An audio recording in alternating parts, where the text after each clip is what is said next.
Hello everyone स्वागत करुच्ची आ गोटे नुआ भिडियो रे।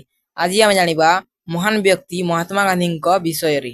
प्रश्न को जीवा महात्मा गांधी पूरा नाम कौन?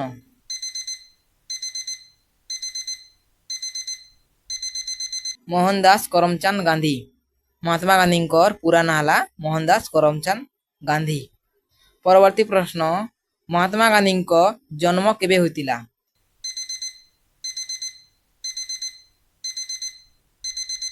से केबे जन्मग्रहण करथिले? 2 अक्टोबर 1869। परवर्ती प्रश्न गांधीजी जन्म स्थान केउठी? से केन जगह रे जन्मग्रहण करथिले?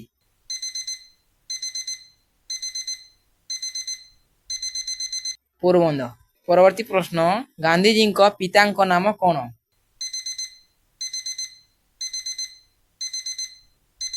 करमचंद गांधी। महात्मा गांधी पिता ना हला करमचंद गांधी। परवर्ती प्रश्न गांधीजी माता नाम कौन? तांको माता नाम कौन?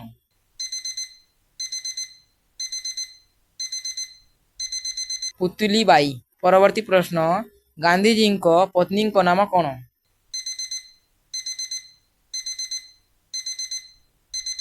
कस्तूरीबा गांधी। परवर्ती प्रश्न गांधीजी केउ देश रे आईन पढ़ी थिले?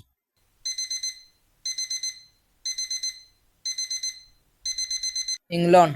इंग्लैंड रे गांधीजी शिक्षा ग्रहण करथिले बा पढ़ी थिले। परवर्ती प्रश्न गांधीजी प्रथमे सत्याग्रह केउठी करथिले?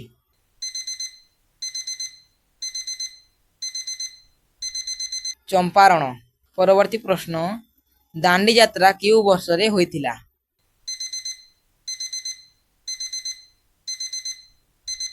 1930 वर्ष। परवर्ती प्रश्न भारतर जातीय आंदोलन केबे आरंभ होइतिला?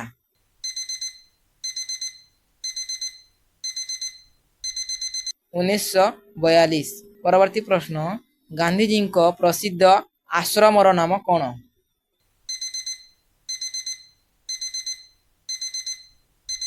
साबरमती आश्रम। परवर्ती प्रश्न गांधीजी को केउ नाम रे जना जाए?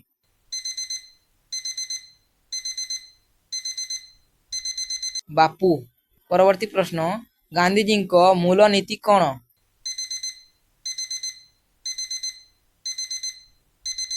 अहिंसा। परवर्ती प्रश्न गांधीजी मूल नीति कौन?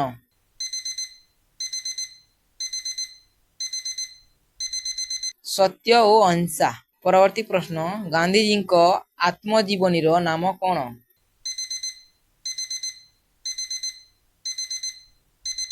सत्यर परीक्षा। परवर्ती प्रश्न गांधीजी को किए हत्या करथिले?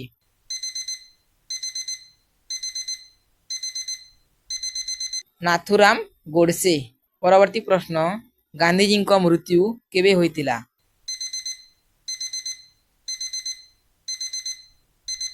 1948। परवर्ती प्रश्न 2 अक्टोबर केउ दिवस भावे पालन करा जाए?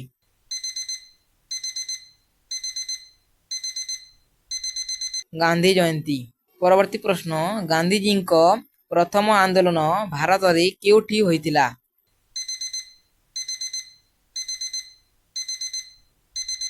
चंपारण। परवर्ती प्रश्न गांधीजी दक्षिण आफ्रिका यात्रा केउ वर्ष रे होइतिला? 1873।